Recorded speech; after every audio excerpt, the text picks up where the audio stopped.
Hello students, welcome to my channel CBSE class 10th। और आज की वीडियो में हम डिस्कस करने वाले हैं chapter number 3 metals and non metals का पार्ट 3। मैंने पार्ट 1 और पार्ट 2 ऑलरेडी अपलोड कर रखा है।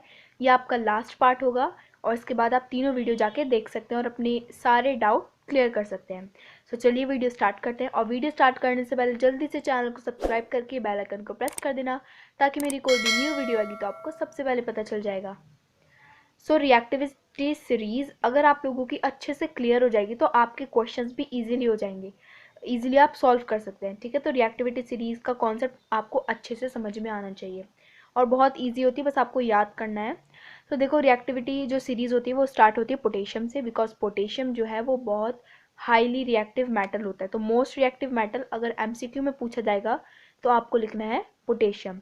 तो ये इस तरीके से शुरू होता है: potassium, sodium, calcium, magnesium, aluminium, zinc, iron, lead, hydrogen, copper, mercury, silver, gold. अब देखो, यानी कि जैसे हम नीचे बढ़ते जाते हैं तो हमारी रिएक्टिविटी जो होती है वो डिक्रीज होती जाती है।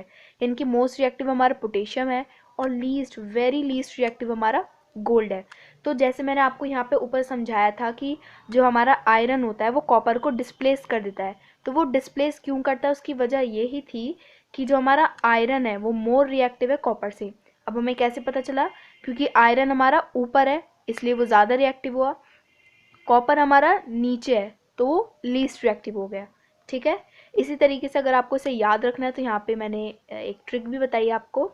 सो के यानी पोटेशियम, सो के से केदार, एन ए से नाथ, सी ए से का, केदारनाथ का माली आलू ज़रा फीका पकाता है।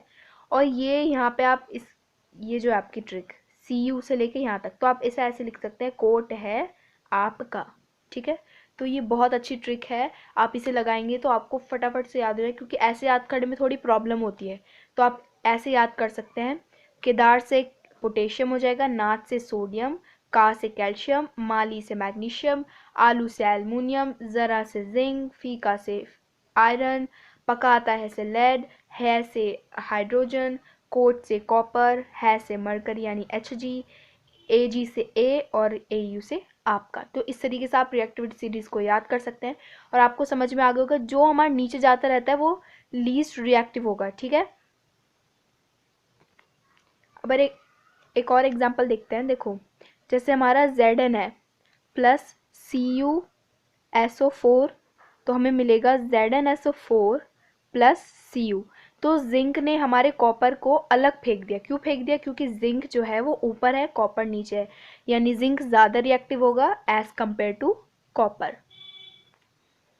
तो अब आता है how do metals and non metals react. ये भी आपका इंपॉर्टेंट टॉपिक है कि कैसे मेटल्स एंड नॉन मेटल्स एक दूसरे से रिएक्ट करते हैं, करते भी हैं कि नहीं करते हैं, वो सब हम देखेंगे। तो सबसे पहली बात तो ये है कि आपने 9th में तो पढ़ा ही होगा आउटर मोस्ट शेल के बारे में और वैलेंस इलेक्ट्रॉन्स जो होते हैं। तो जो मेटल्स होते हैं हमारे, ठीक है, जो मेटल्स हैं तो उनकी जो आउटर मोस्ट शेल होती है, या फिर हम इसे वैलेंस शेल भी कहते हैं, ठीक है, तो वो उसमें कितने वो होते हैं? 1 2 3 इलेक्ट्रॉन्स होते हैं। ये आपको पता है, आपने 9th में भी पढ़ रखा होगा। और जो हमारे नॉन मेटल्स होते हैं उनकी जो आउटर मोस्ट शेल होती है या फिर वैलेंस शेल होती है, उसमें 4 5 6 और 7 इलेक्ट्रॉन्स होते हैं। ठीक है, तो अब हम आपकी बुक में जो दे रखा है NaCl का वो देखते हैं। तो यहाँ पे जो हमारा मेटल है वो है सोडियम और जो हमारा नॉन मेटल है वो है हमारा क्लोरीन। ठीक है, तो जो सोडियम है उसका एटॉमिक नंबर कितना है? 11 है। तो उसका इलेक्ट्रॉनिक कॉन्फ़िगरेशन जो होगा, ये तो आपको आता ही होगा, तो ये होगा 281, यानी कि के शेल में 2, एल में 8 और एम में हमारे 1 इलेक्ट्रॉन्स। एंड जो हमारा क्लोरीन है इसका 17 एटॉमिक नंबर है, तो उसका इलेक्ट्रॉनिक कॉन्फ़िगरेशन हो जाएगा 287। अब देखो, जैसे हमारा यहाँ पे सोडियम है Na, तो उसकी जो लास्ट शेल है यानी कि आउटर मोस्ट शेल है उसमें कितने इलेक्ट्रॉन है? 1 है।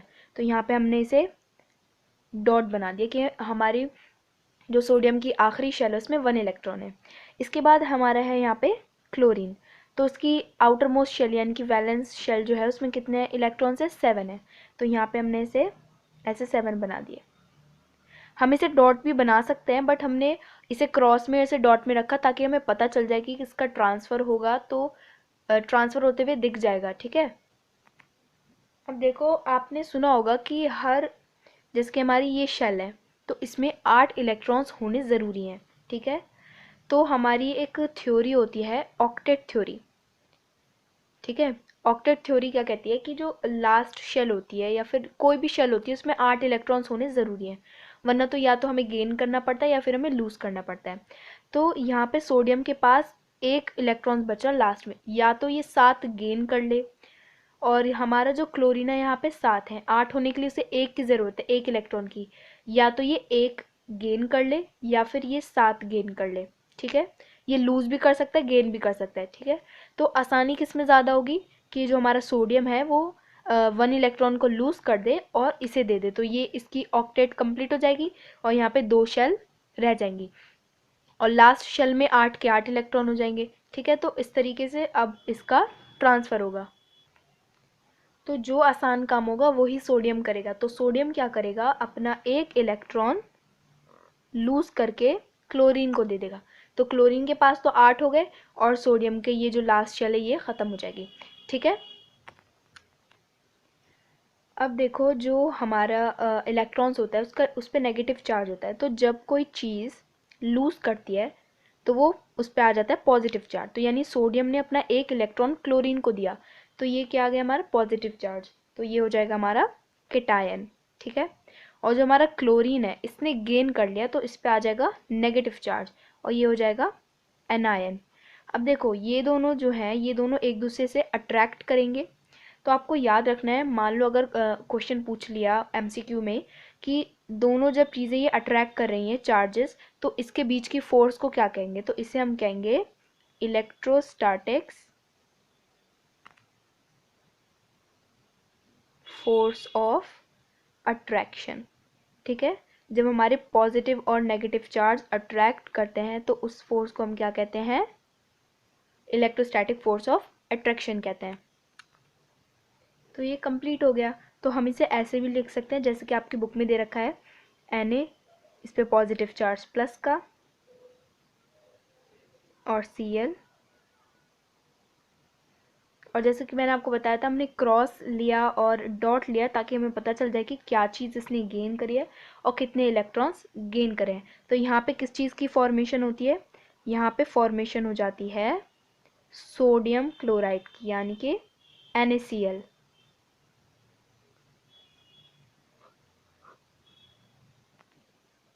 इसके बाद आता है आपका ionic compound, very very very important, इससे एक क्वेश्चन ज़रूर आता है केमिस्ट्री में। तो आयनिक कंपाउंड क्या होते हैं, the compounds formed by the transfer of electrons from a metal to a non metal called ionic compound और अ इलेक्ट्रोवेलेंट कंपाउंड। तो अगर आपको एग्जाम में डेफिनेशन पूछते हैं इलेक्ट्रोवेलेंट की तो आपको तब भी यही लिखनी है, आयनिक कंपाउंड की पूछते हैं तो तब भी यही लिखनी है। जैसे कि हमने यहाँ पे पढ़ा था Na और Cl, यानी कि Na हमारा मेटल है, Cl हमारा नॉन मेटल है। इन दोनों का ट्रांसफ़र पढ़ा था ना कि कैसे इलेक्ट्रॉन्स का ट्रांसफ़र हो रहा है, तो वही हमारा आयनिक कंपाउंड है। और इसका जो क्वेश्चन आता है वो 3 नंबर या 5 नंबर का आता है, उसमें सारी प्रॉपर्टीज़ आपसे पूछ लेते हैं कि define ionic compound and write their properties, इनकी प्रॉपर्टीज़ बतानी है। तो पहली जो हमारी प्रॉपर्टीज़ आती है वो है हमारा फिजिकल नेचर, ठीक है। सो फिजिकल नेचर में क्या है, ionic compounds are solid somewhat hard because the strong force of attraction. जैसे मैंने आपको बताया था पॉजिटिव आयंस और नेगेटिव आयंस के बीच में जो भी स्ट्रॉन्ग फोर्स ऑफ अट्रैक्शन होता है, ठीक है। These compounds are generally brittle, ये बहुत ज़्यादा ब्रिटल होते हैं यानी कि टूट जाते हैं अगर इन पर प्रेशर अप्लाइड हो तो ये इनके फिजिकल नेचर की बात हो गई। इसके बाद आती है आपकी सेकेंड प्रॉपर्टी जो कि है melting point and boiling point. तो they have a high melting point and boiling point. अब इनका मेल्टिंग पॉइंट और बॉइलिंग पॉइंट हाई क्यों होता है, this is because of considerable amount of energy is required to break the strong inter ionic attraction. यानी कि इनके बीच में जो आयनिक अट्रैक्शन होती है वो इतनी ज़्यादा स्ट्रॉन्ग, इतनी ज़्यादा मजबूत होती है कि इसको तोड़ने के लिए हमें इसको ज़्यादा हीट करना पड़ेगा। यानी कि इसको ज़्यादा हीट करने के लिए हमारा मेल्टिंग और बॉइलिंग पॉइंट दोनों ज़्यादा होना चाहिए। इसके बाद बात आती है सॉल्युबिलिटी की। Third property, generally soluble in water. अब ये वाटर में क्यों सॉल्युबल होते हैं?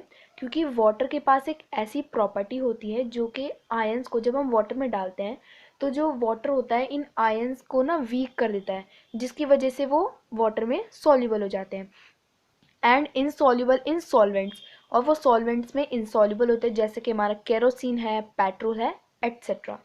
लास्ट प्रॉपर्टी हमारी कंडक्शन ऑफ इलेक्ट्रिसिटी। तो ionic compound in the solid state do not conduct electricity. तो अगर आपसे पूछा जाएगा कि जो आयनिक कंपाउंड्स होते हैं वो सॉलिड स्टेट में इलेक्ट्रिसिटी कंडक्ट क्यों नहीं करते, why? Because movements of ions, ions का जो मूवमेंट है वो सॉलिड स्टेट में होना इम्पॉसिबल है। ठीक है, पॉसिबल नहीं है due to their rigid structure, tough structure होने की वजह से। But ionic compound conduct electricity in the molten state. Molten state यानी कि हम जब उसे मेल्ट कर देते हैं उसके अंदर अगर हम करेंगे तो इलेक्ट्रिसिटी वो कंडक्ट करेगा, या फिर वाटर यानी कि एक्वस में। तो ये चैप्टर आपका कंप्लीट हो जाता है। जो भी आपका बोर्ड में आने वाला है वो मैंने करा दिया। इसके बाद का जो आपका मेटलर्जी वाला है वो सब बोर्ड ने हटा दिया, तो पढ़ने की कोई ज़रूरत नहीं है। आई होप आपको वीडियो पसंद आएगी। अगर वीडियो पसंद आए तो लाइक करें, शेयर करें और मेरे चैनल को सब्सक्राइब करना ना भूलें। और अब देखो, मैंने आप लोगों के लिए प्लेलिस्ट बना दी। जितने चैप्टर अभी तक मैंने साइंस के पढ़ाए हैं उन सब की मैंने प्लेलिस्ट बना दी है, तो आप उसे जाके देख सकते हैं। अगर आप लोगों को वो वीडियो समझ में आ जाती हैं तो आपको मुझे कमेंट करके बता देना है। इसके बाद मैं आपके लिए क्वेश्चंस पे वीडियो बनाऊंगी, हर चैप्टर के प्रीवियस ईयर क्वेश्चंस पे, क्योंकि अब थोड़ा टाइम थोड़ा करीब आ रहा है तो हमें थोड़ा एक्टिव होना पड़ेगा। ठीक है, तो आप मुझे कमेंट में बता दिए अगर आपको वो समझ में आ जाता है। नहीं समझ में आता तो तब भी बता देना।